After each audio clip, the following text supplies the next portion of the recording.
Hey everyone, you're watching White Mountains TV. It's Chris Peru in the North Conway studio, joined remotely by Ellen Chandler, who is from the Jackson Ski Touring Foundation, and she joins us from there right now.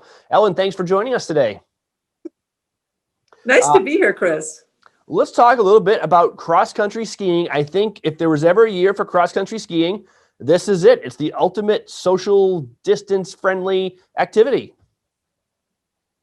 Fresh air. We abound in fresh air in cross-country skiing and open spaces, and and sort of the freedom to move about and have your own space on the trail. Really, that's right. You're going to want to get out on the snow this winter, and the key, like everything else this winter, is to plan in advance. And it starts with having either your season pass or your ski ticket. So let's start first with season passes. What's the latest on that?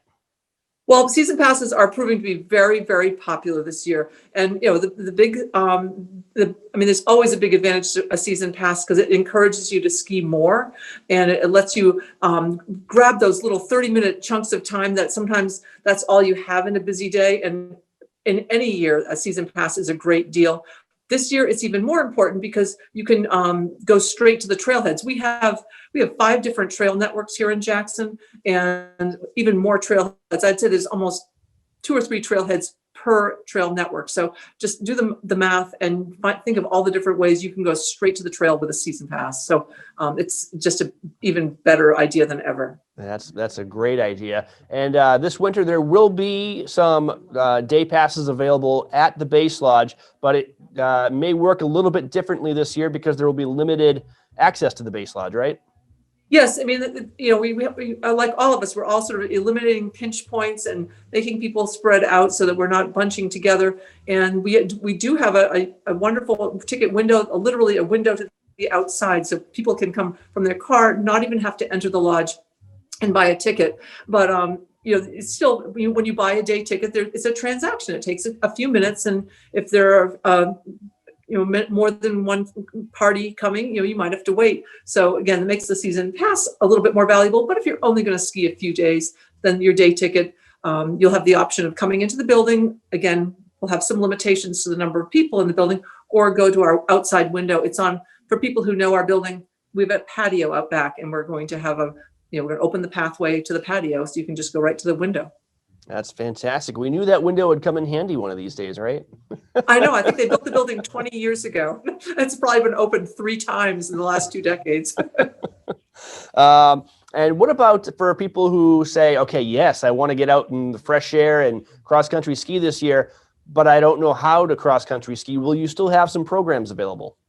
Yes, we will. We'll definitely have, we're having ski lessons are definitely available, and we're just asking people to call in advance. I mean, it's always helpful in any year to call in advance, but this year it's more important because it's going to be individual lessons, individuals or your people within your party. So it means it'll be a little bit, it'll be a little harder if you just stroll in off the street on a Saturday. But when people call in advance, if we see that we need more instructors, we can invite more instructors to come in for the day. Yep.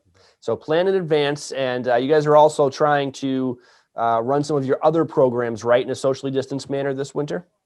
Yes, indeed. We are offering, we have, for children, we have a couple of interesting programs during the week. We're going to try to offer toddlers and tots. Toddlers and tots will be the most challenging. It will start after Christmas. And that's on Tuesday mornings, and it's free, but we have to bring the equipment outside, like the pulse will have to be brought outside in advance, and we're going to do whatever it takes to support that program. But we know the parents, it's the most challenging part of skiing is putting a toddler into a snowsuit. So Yes. We want to make it as easy as possible, but it is going to be I think parents have been they've been learning to do a lot of new things this year. So probably will be just one more checklist. And we're also offering our speed camp, which is the kids it's a program offered in the afternoons. It's about 45 minutes to an hour I think we started around 3 in the afternoon. So gives kids a chance to get here. And it's a coaching session. So it's the kids have to be ready to play by the rules. But we've been seeing kids play by the rules pretty well these last few months. So it'll be outdoors, and we have instructors and leaders and volunteers to make sure everyone stays far apart, but have the joy of skiing, while you see other people around and other people your age if you're a kid. And that is the plan is for that to be on Tuesday and Thursday afternoons starting after Christmas. So, and our other big program is Friday Gliders. And we have a plan for it this year, and it's going to be a little bit of a challenge, but we used to have 70 people starting at 1 p.m. There'll be none of that. But we're planning to have staggered starts. So you'd be in a group of maybe 6 to 8 people and start a group of 6 to 8 every 5 minutes. Yep. And you'll know what your group is in advance. Yep.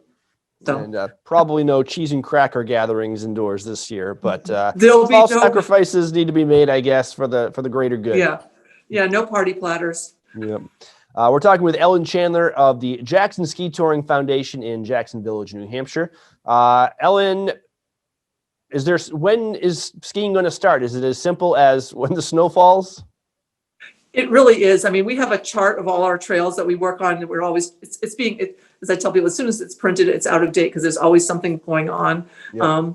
But the most important column is ready to ski. And that ready to ski means that all it needs is snow. So, and I would say out of, probably it's like more than 50 trails, most of them are ready to ski. So just add snow. All right. And of course, that one of the benefits of Jackson Ski Touring is that because it's so vast, it's got village trails. It's also got trails in the higher elevations where sometimes they get snow earlier. So even if there's no snow in your backyard, check Jackson Ski Touring Foundation because there could be some snow up in Prospect Farm, for example. Exactly, Prospect Farm, or up at the Rocky Branch parking lot on the way to Pinkham Notch. So the ski report page is going to go live pretty soon. All right. Looking forward to it. Ellen Chandler, Jackson Ski Touring Foundation. Anything else? Really, just fingers crossed for snow. All right. We're praying for snow now. Thank you so much for joining us, and you're watching White Mountains TV.